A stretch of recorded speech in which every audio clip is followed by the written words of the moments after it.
So team, welcome back to our daily JPAC sessions. I'm sharing the poll result. So most of you are beginners team, and which also means that you'll have to be going through the series of trainings before you get into JPAC related activities. But for some of you who've been experiencing a little bit, I think you've done well on manual and Java perspective, at least, if not frameworks completely. So at this point, team, what I really want you to focus on is for a session where we go through mock interviews, team. I would want to do that.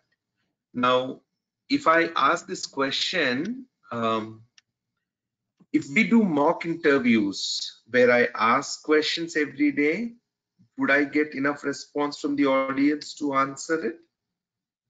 If yes, then I'll organize it. If I'm not getting too many answers, team, then it's a challenge for us. So today is 27th of April. So the questions are for mock interviews. The topics in the order of what I want to take is maybe QA Agile. And again, we may want to come back to this. I may ask on automation basics, element identification would be an area. It is the basic ones. Core Java. Then we can go into automation frameworks. JUnit, SNG, etc. So, would you be ready for interview questions tomorrow, team? Can I get a yes answer from at least the JPAC 11 and 12 batches that you will participate in it? Then I can start doing it accordingly.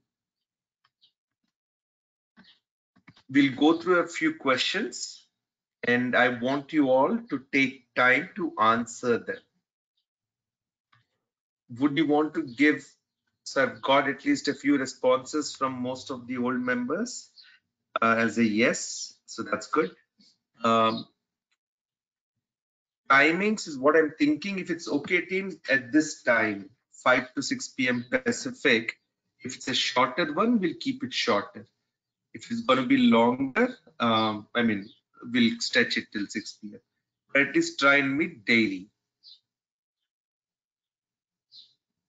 Do you think we are in a good position for any questions today?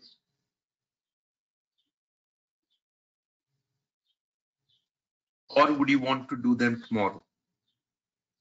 And the other question would be,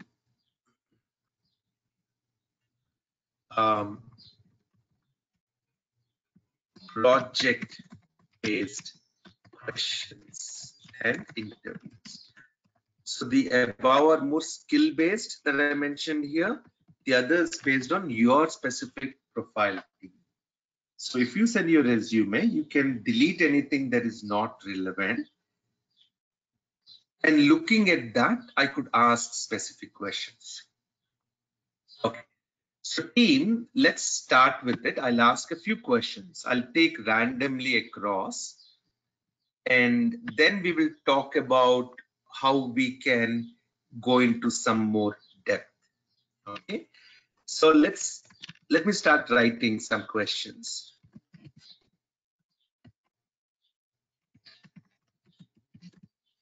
Random questions for let's start, everyone. I'm going to go with few. And if anyone has a good question in mind, put it in the chat. I can ask more also, or today those questions. So team, let me ask one question that basically comes up in most of the interviews. I want to talk about agile versus waterfall. What are the differences? I would want someone to answer this to me. And also how we do. So let's go with the first one. Who wants to raise their hand?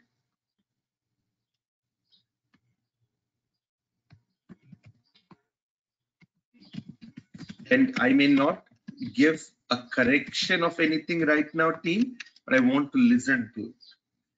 Project estimation, that's the second one. You can go in that order. I have a lot of questions in mind, team. Let me not confuse. Okay, let's go with agile versus waterfall. I see only 2 hands raised, 3 hands raised. Okay, let's go, Geeta. I'm going to unmute you. I think this should be good. Maybe I'll be able to hear you answer. If you require any information, I'll make you present it. Yes, please. Agile versus waterfall.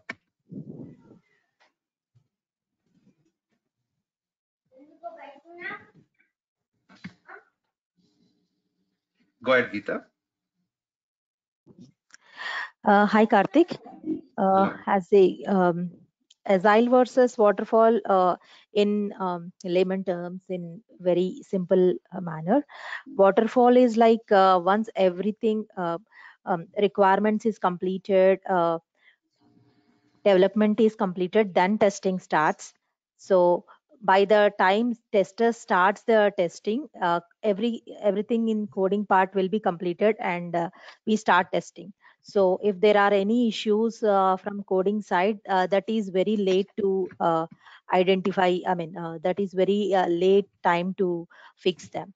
So whereas in agile methodology, so when developers are working on their unit testings, we are working on our test scenarios and test cases generation. So once the code is ready, we are starting our testing immediately. There is no delays uh, in testing. So in so whenever we have any issue, we log that issue and immediately they work on that. So in this way, it is very time saving. Whereas in waterfall model, we are just waiting for them and starting our testing activities once everything is freezed from development side. So this is the major difference between agile and waterfall. Okay, very nice. Anything else you want to add? So if we have any defects in agile, it is very easy to fix them in initial stages itself, so that major bug fixes are completed in the initial phase only. So where in waterfall model, the time is lagging there. So once everything is freezed, then we are doing it. So already for example, if there are 3 months or 6 months releases, so we are doing it in third month or second end of the second month, then it is tough to go back and change, do the code changes, and it is very wasting very I mean good Sure. amount of time there. I'm not sure I'm expressing in good way or not, but in You nutshell, are, this is and team, let's not ever question ourselves. We are. And okay. if not, we will learn about it. But your answer is absolutely correct in terms of what it does. Let's also hear from others, if what else we can see. Yes, Mansa. Hi everybody. Hi Karthik. Hello. Just wanted to add a couple of points like agile methodology. It works in iterations. It's usually like a 2 to 4 week basis, on a 2 to 4 week basis, and it's mostly user driven, or end user participation is more in agile methodology. Like there are short demos that happen like once in every 2 weeks, which the team shows to the end user, and based on the inputs, if there are anything that has to be changed, or there are more enhancements from the user side, those are easy to address in an agile methodology. um, so it is more from the end user perspective. It's I mean advantages to them. That's what I wanted to mention. Very nice. That is good point she added. One more point I can add here is uh, depends on which domain we are working for. For example, if we are working on retail related domains, so there are chances of having 1 week sprints as well. So depending on the need, this agile sprints are set, like 2 week sprint or 1 week sprint. So each after each sprint, we provide the demo, as she mentioned. So from the requirement standpoint, so each and every person in the team are attending the grooming meetings, and after that estimations we provide, and then uh, we provide our scenarios and test cases uh, demo to them. Once everything is freeze, then once after completing our testing, we provide the demo to the stakeholder along with our team. Very nice. Excellent. Yes, Kiran?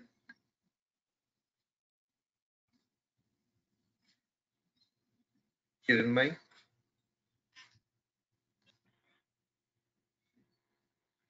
I unmuted you.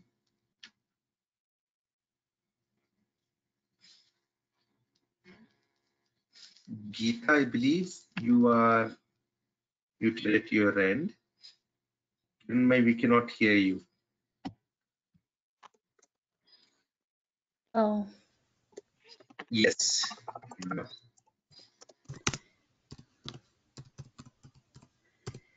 Anyone else adding to this?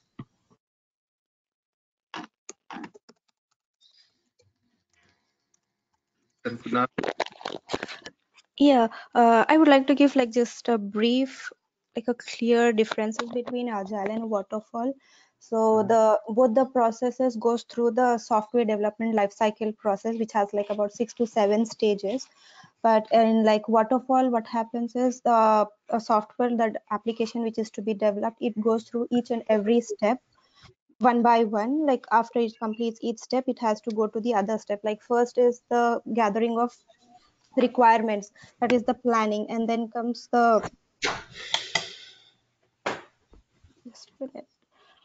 And then the requirements gathering, then designing, and the development, and then testing, and then the deployment, the whole process. So after, it has to go through one by one each and every phase to complete the application and then hand it over to the required customer or so. But in agile, it's not like that. What happens is each and every phase, it is being running simultaneously. And with that, I think as mentioned by the other team members, it helps with the time management. And whereas in waterfall there is a lot of time consumption, but because of the sprint process in the agile, that helps the easy of the process. So I think most of the companies nowadays are using the agile method rather than waterfall. Sure. Very nice. Most of the things covered, but I just wanted to give the like the basic description, maybe if, like for me, like a beginners, we understand it this way. Definitely. And team, what I'm doing is putting a good ear and listening to these answers. And I think we will talk about the answer at the end of it collectively. Subhashri? Yes, Karthik. I just want to add all the top of this whatever the team member gives. In Agile, we can add up the less documentation. We don't recommend for the more documentation. Like it is a rapid cycle.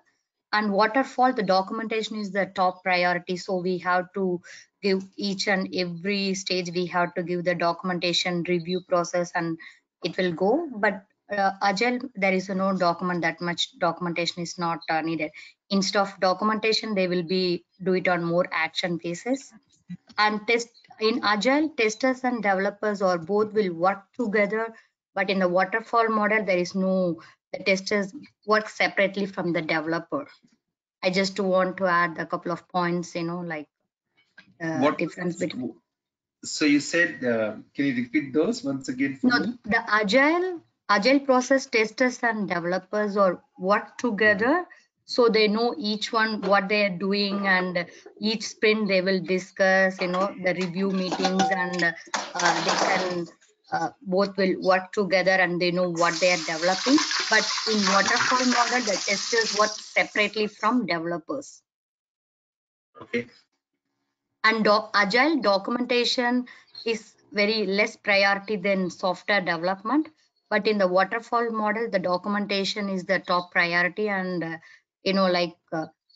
each and every process they have to give the documentation and sign off. Everything is very important in waterfall model. All right. That's a big list already. So I'm also seeing a few. Kiran, okay. Jasveer, you're saying Agile is cheaper. Agile is morely. Manas, I think Agile is mostly test driven. See, development and yes, sure. Anyone who still wants to speak on this, please let me know. I can unmute you. Hi, can you hear me now? Yes, please. Sorry, I had a problem earlier. Okay, so I just wanted to add that, the waterfall methodology is mainly internal process, and it does not require the participation of customers, while the agile software development focuses on customer satisfaction, and also it involves the participation throughout the development phase. And one more thing is it leads to better team spirit and faster input, problem solving. Yeah, that's all I wanted to add. Nice. So there is so much that we talked about agile and waterfall correctly, and anyone is able to speak about it or give an answer from a project perspective, the same. So like a definition, this looked good, all of it, but let us say, and Kiran, every one of you, I think, gave good definitions of what they do, what are the advantages, disadvantages. Think of also, so the way I would present an answer is either start with, okay, in those last few projects, it was all agile, and primarily these are the differences. This is how we were doing. This is how it was done in my project. So some keywords you got to keep in mind, team.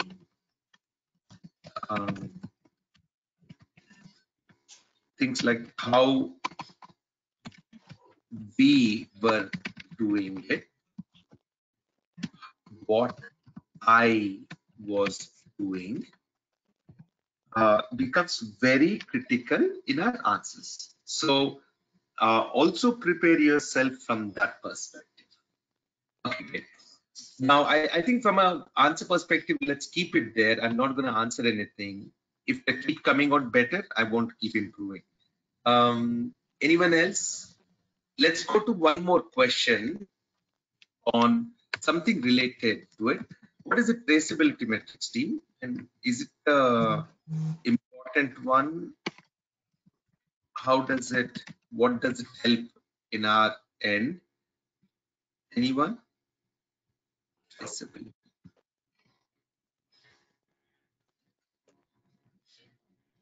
Let me know if you have to be unmuted, if you're already not. And this is all still in a little regular QA process and so on. I also want to know about defect life cycle and how do we do defect classification / priority. Okay. And let's see if any of these we could answer today. Who's going?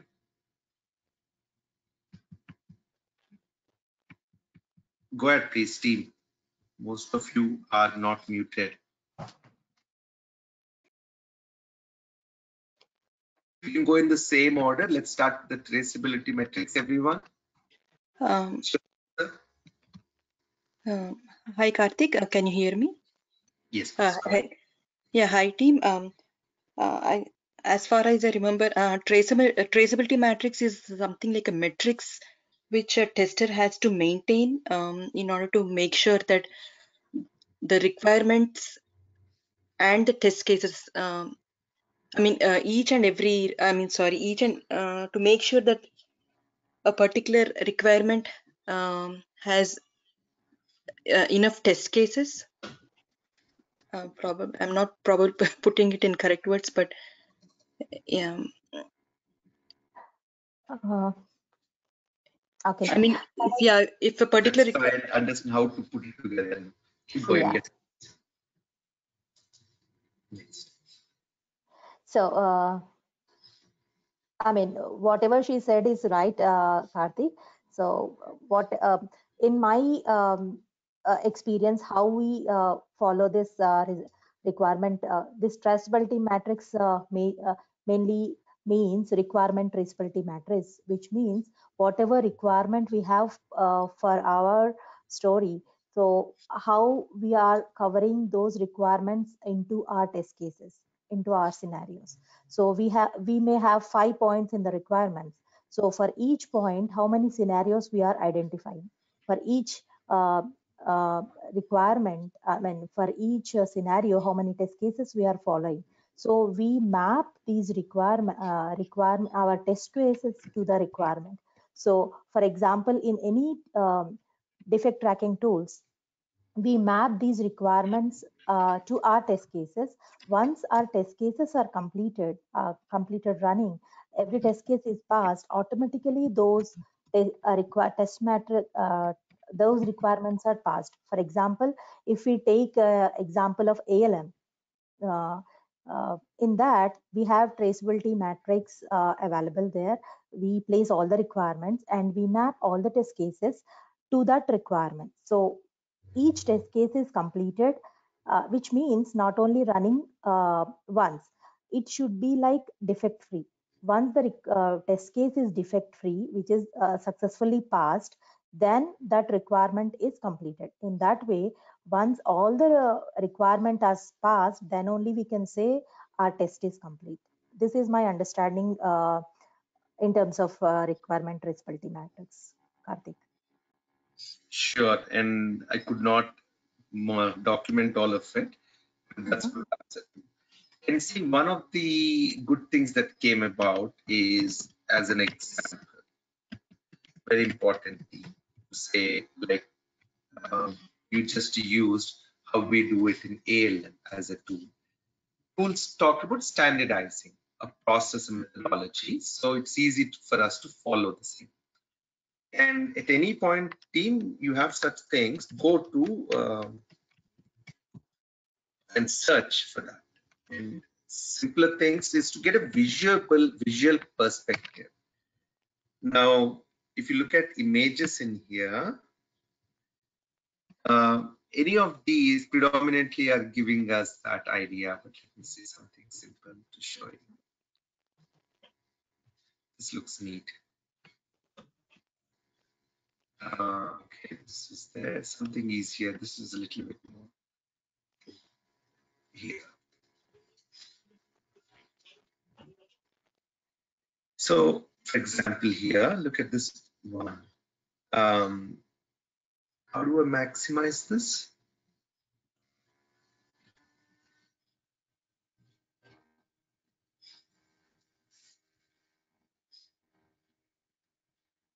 There we go, see. So here are the list of requirements that was created as documents, and here are the list of test cases that we keep creating. So what we're saying is, I may have number of test cases, I may not have the same. So it's the number of test cases, the number of requirements may not match. The fact that there is at least one test case covering every requirement is important, and that some requirements are covered more than once in the execution because of the flow or because of the need. So that's keep that in mind, anyone of anything, in fact, when you're speaking. So your presentation will also come accordingly. Good one, Geeta. Thank you.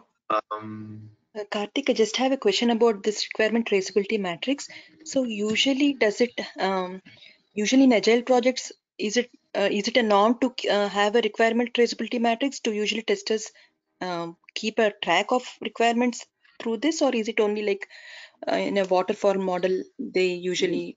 No, it can be done in any methodology. It's got not anything to do specifically.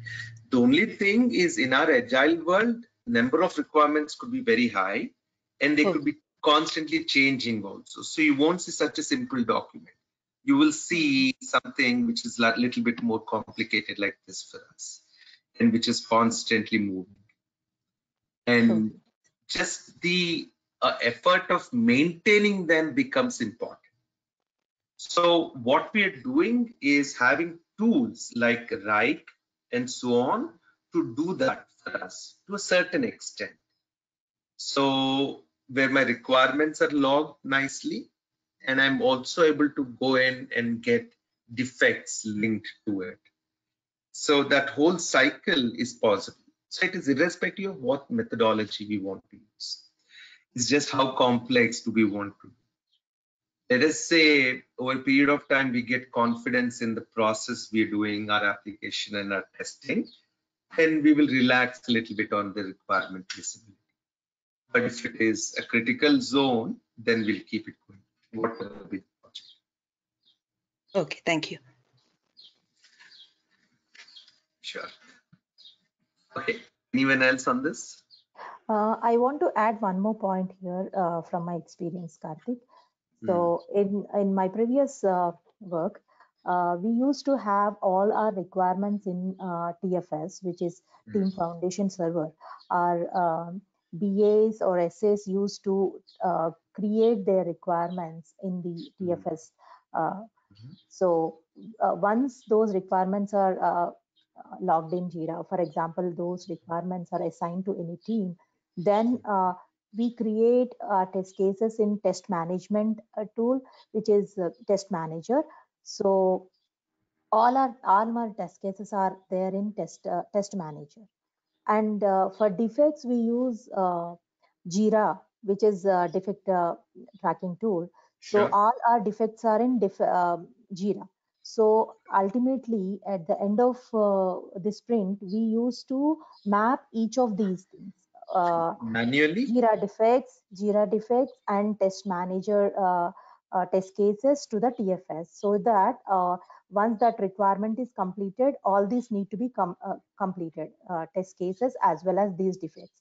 They are interrelated and interlinked to that. So once when that BA sees that our testing is done, then she need to see that the test requirement in the TFS is passed. That is how we used to follow. Very nice. And you're right. There's not usually just one tool that is used for this purpose. There may be a set of 2-3 tools in the cycle. But by doing it manually, again, logging the defects in Jira and linking it with TFS, some ID and so on. Yeah. When I worked in waterfall model, we used to use the ALM, and there only we used to have everything in one place. But now it is not the case. Right. And that is where I think it's still a lot of applications are broken down. Even if defect management comes in nicely into some of these tools, it will work good. And team, please, absolutely, like I was saying, right, when we were explaining, emphasize this a lot, how we were doing it in our project, in my project, what I was doing as part of it. Are we able to visualize it within ourselves before we answer? And these are some important ones. So also observe from others, please. And take a pause, team, before you answer. Very nicely, it's coming along so far as an exam. Great, thank you. Anyone else on this? Can we go to defect life cycle, anyone? If anybody want to take it, let them do. Otherwise, I can take it, Karthik. Sure. See. Do I have hands raised? I have only 3 hands raised, team. Defect life cycle, anyone? What happens to a defect? When is it gone? When does it have an end to it? Or does it get transformed to something else? Anyone wants to give it a try? Geeta, go ahead, please. Okay. I'm giving the example of Jira here. As in my project, I use Jira for defect tracking. So once any of my test cases failed from test manager, I will create one defect in Jira where I need to provide the details of which build it is, which version of the build it is, and which test environment it is, and which SQL I am using for that, and all the test steps I followed in that uh, test case, and in which step it is failing. So these are the details I give in the defect when I'm creating the defect. If I know the developer who is going to work on that, because in agile teams we have 1 or 2 developers who are working on that. For example, if it is a SQL related defect, then I definitely assign that to my database developer who is there in my team. If it is Java related defect, then I go ahead and assign that defect to Java developer, depending on the need. So once the defect is assigned to the developer, then that a automatic email generates and triggers to that person to whom I assigned that. Once they are available to start working on that defect, they will start that defect. Then the defect status change to test in progress, development in process. So once they start working on that, they may take 1 day or half day, depending on the size of the defect. Once they complete their defect, complete the coding on that defect, so they will change that to migration ready.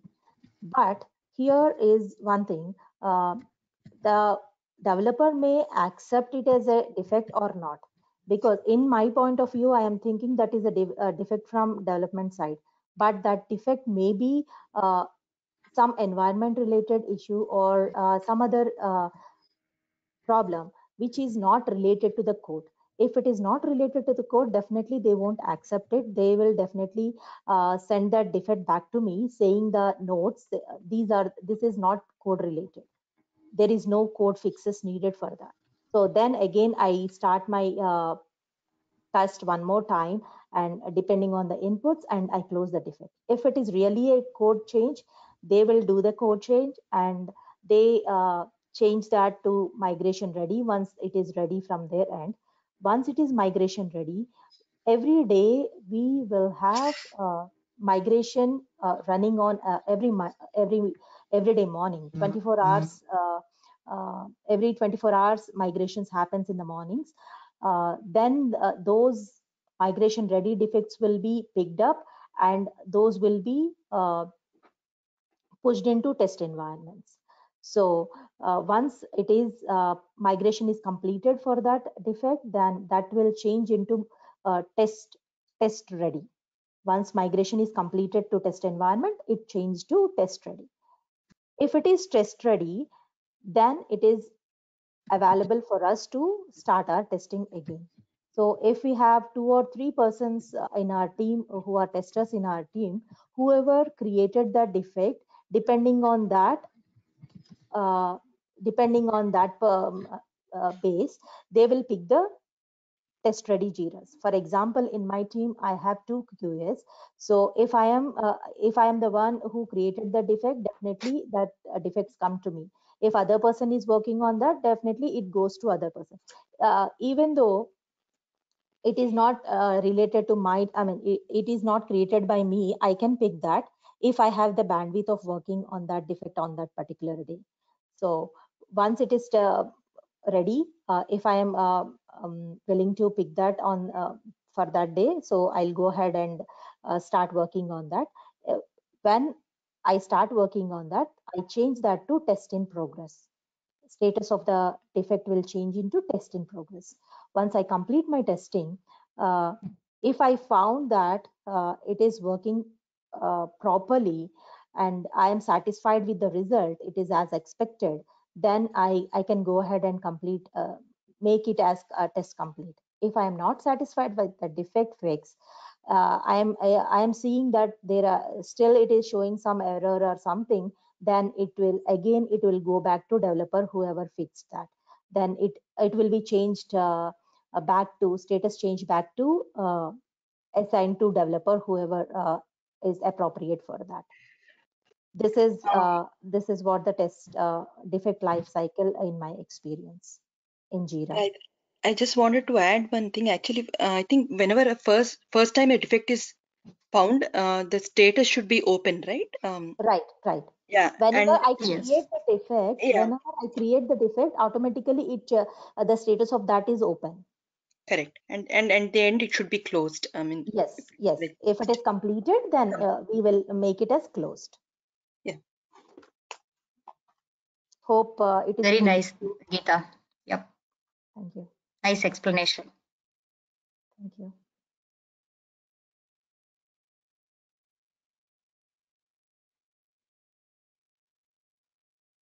So if the defect is not fixed, it is they can move to the next build also, right? It is not the defer or something. They can developer can Yes. move it to the next stage, right? Yes, it depends on the defect. For example, if I created any defect saying that it is, if the defect is not priority defect, for example, it is not breaking the functionality, then it may move to next releases. For example, there are any cosmetic defects like spelling or look and feel of the thing is not correct, then those are not priority things. Those are considered as cosmetic defects. So they may go to next releases if there is no bandwidth in that particular release. If it is priority 1 defect or it is high priority defect, if it is breaking the functionality of the product, then definitely we need to consider that as priority and we need to fix it. Without that, the requirement will not be considered as complete for that particular sprint. Thanks. If anybody have any other questions, you can ask. I would like to add like few points to it. Like while we are logging a defect, I think we need to mention the severity and the priority for the defect.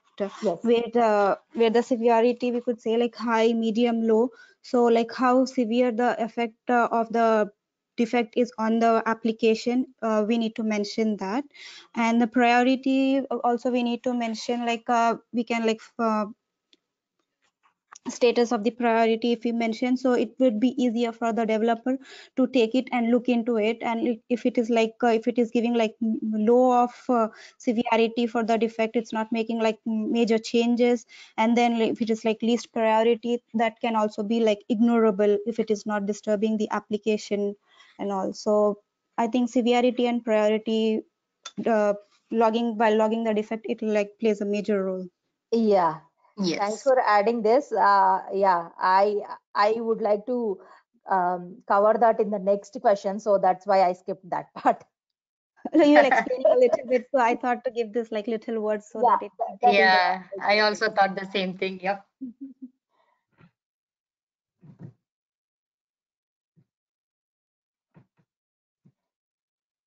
I think Kati is not there, I think. maybe he's listening to our answers. he says he lost a connection rejoining. Okay. So anybody have any other question on this? Can you please ask us? We may give more explanation if we missed anything. I think everything we covered, I think. So The priority and the severity. Geeta, can I ask one question? Yes, go ahead. So is it the same with all the tools? Brown belt. You spoke about Jira, right? How about Yes. ALM? Yes, more or less in any tool, this is the same flow we follow. Okay. Okay. I mean, assigning to developers and retesting it and migration, everything is same in any tool we use. In any, for example, if it is, whether it is a waterfall or agile, anything, any methodology, defect lifecycle is same. Is Jira only a tool for the defects, or this No, No, there are more. Bugzilla also there. company. Yeah, Depends there on the is company. ALM. You use ALM also. Yeah. So it has like ALM is similar process. also, yeah, ALM is also a defect tracking tool. Rally is also a defect tracking tool. Jira is also depending on the company, what tool your company wanted to acquire. Depending on that, they have. But Okay. most of Where you all these maintain the test cases? Are you maintaining the test cases in Excel sheet or any particular tool you're using for maintaining the test cases? Yeah, this is also depends on your company, how your company wanted to follow. For example, in my career starting, I used to write my test cases in Excel only, and Excel, yep. yeah, later ALM and also in ALM or quality center, I used to write all my test cases, test steps in the tool only. Okay, again. Test manager in my previous organization, I use this test manager. So in test manager also, we have all our test cases and test steps in test manager only. So it is not mandatory how you, I mean, a specific thing you are following.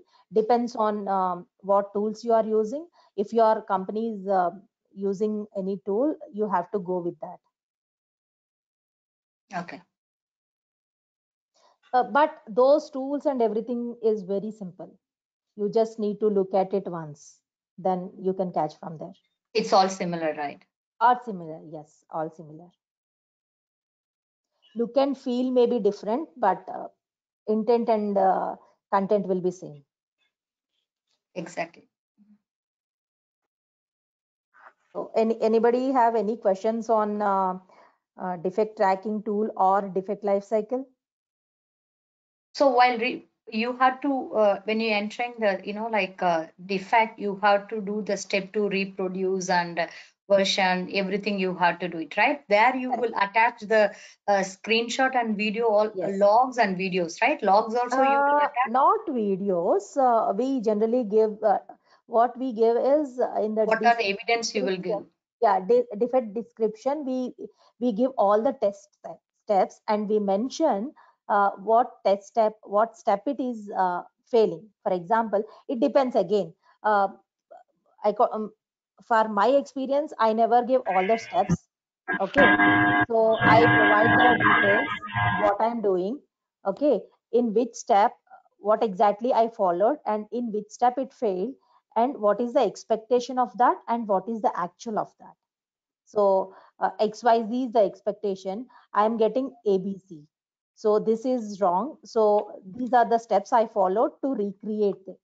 Okay, I will give the screenshots of that in a document, like the Word document, like that screenshot, so that they can understand what is the defect. They can see the screen and understand what is the defect over there. Okay.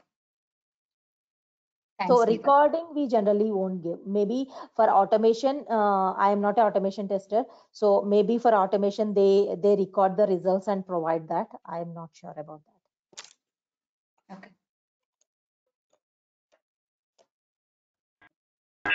Hi, Thanks, team. Deepak. Sorry, I'm back, but I'm glad that there was some good discussion going on this side. Thanks, Karthik. Thank you.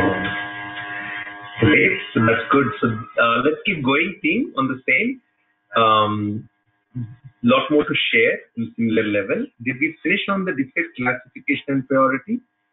Can we discuss 2 minutes on it? Or Defect classification and priority. I think Badal, I'm not sure who gave that answer, but she provided some information on that. Clarity and classification and priority. I would like to add some more to that Okay. if I'm Karthik, audible to everybody. your voice is breaking. It's noisy. Also, we can't hear anything. Yeah, there's some issue with the system. I joined from a different one. So It I'll is try clear and now. manage it for now. I'll be listener. We're almost done with the last one team. Okay. Go ahead, please. Okay. So defect priority and severity. So priority is like what priority it is. For example, priority 1, 2, or 3. Okay. Which means is it completely breaking the code? That would be priority 1. Okay. Even that would be priority 1. For example, it is working fine, but test results is not completely not correct. Okay, it is not affecting the other test cases. So then we can give like priority 2. Even if it is okay to fix in 1 or 2 days, then we can give the priority 2. For example, if it is very low level, for example, any like text is not populating correctly or something, so that is bit lower priority. It is not breaking the functionality of the code, so that is uh, like priority 3. Severity, we can say medium, high and low. High, medium and low. So how frequently we are getting this, so that depending on that nature we are giving this severity. Okay, how severe it is it a very complex thing, uh, like that we give the severity. What is the severity? Is it coming once in a while? That is low severity we can give. So every time I'm doing this, it is I'm getting this, then it is definitely high, medium or high. But for example, according to the developer, it is not a high severity, but for user, developer may say it is not breaking the code, it is not functionality breaking, so why you are thinking it is severe. But for if we think in terms of customer, so customer is looking at the front end, so it may be annoying for them. So in that case, in terms of customer, we can say even though per developer it is low, we can say this is medium or high priority according to the customer. This is brief introduction of this severity and priority. So if it is priority 1, that need to be taken care first. All the priority 1 and 2 defects need to be completed without fail to say that our requirement is complete. We can skip some of the low priority ones. So if there is no bandwidth for that team, then we can say, okay, this is not that hampering one. So we can move this to a later version. We can fix this in the later version, something like that. We can consider that. Again, those will be taken care by the project management team who are handling those. So for sure, priority 1 and 2 and severity 1 and 2 will not be uh, uh, skipped in while our requirement completion. So we have to complete all of them. So this is severity and priority according to Geeta, according to can understanding. you give Yes. some example for low priority but high severity bug? Just one example, can you give from your Yeah. experience? It's a low, but for customer point of it is like, like they have to fix it right away. The developer has to fix it. I know only one that logo is like a low priority but high severity. Do you have any other Yeah. I can say, example? yeah, I can, I mean, just with general meaning, I can say. For example, if there is some error message need to be shown. Okay. So I am thinking even for me or my developer, they consider that yes, we are able to see that error message. So, but that is not as per the expectation. So this would be like in should be fixed in good way. But developer is saying no, I cannot fix this because we are able to see the error message. The functionality is working fine. So error message is shown. But what I say is the message which is displayed in the front end is not acceptable, because every time when user uses that and that error message pops up, the look and feel of the message should be appropriate, and that should be like visible. I mean, that should give a good impression to person to understand that, right? If that is like higher some of the text is um, in capital letters, some of the text are in some different font or something, for example, that need to be consistent, right? For example, the above message is in one font or in higher, in that way, those cases.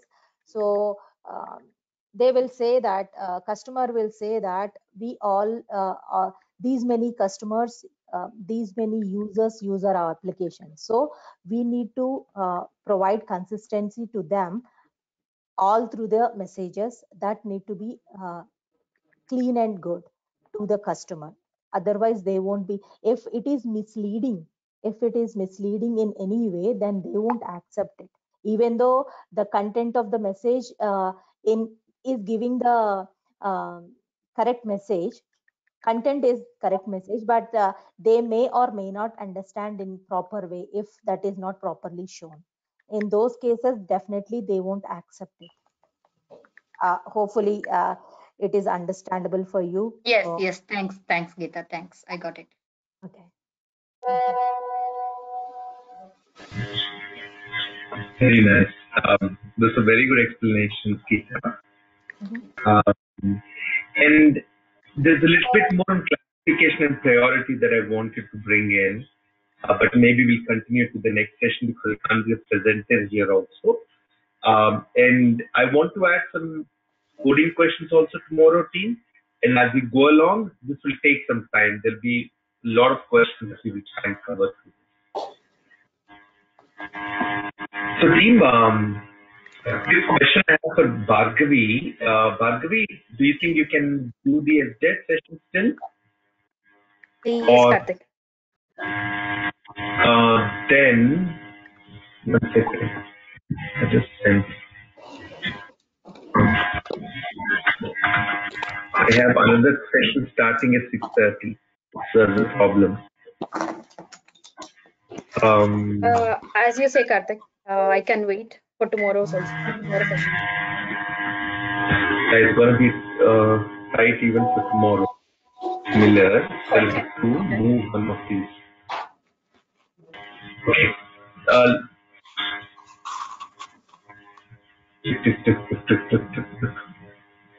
Yeah, let's break it and 6:30. I'll see tomorrow on the SDET. In JPAC daily, let's meet up, same time, same link. We'll keep going. We'll finish all the questions that we are going through. For training, we keep going on the SDET on the side. We'll also keep doing the Q&A. Topics team, tomorrow we'll do some core Java. So prepare on your Java OOPS concepts. We'll go through this. So I'll be on mute tomorrow. Sorry? I'm saying as I'm completely for sure for the Java, I'll be on mute for sure. I am listening. Not a problem. But I think it at least be a fundamental idea on what we expect. Sure. Thanks everyone. Bye then. Thanks. Thanks. Bye now.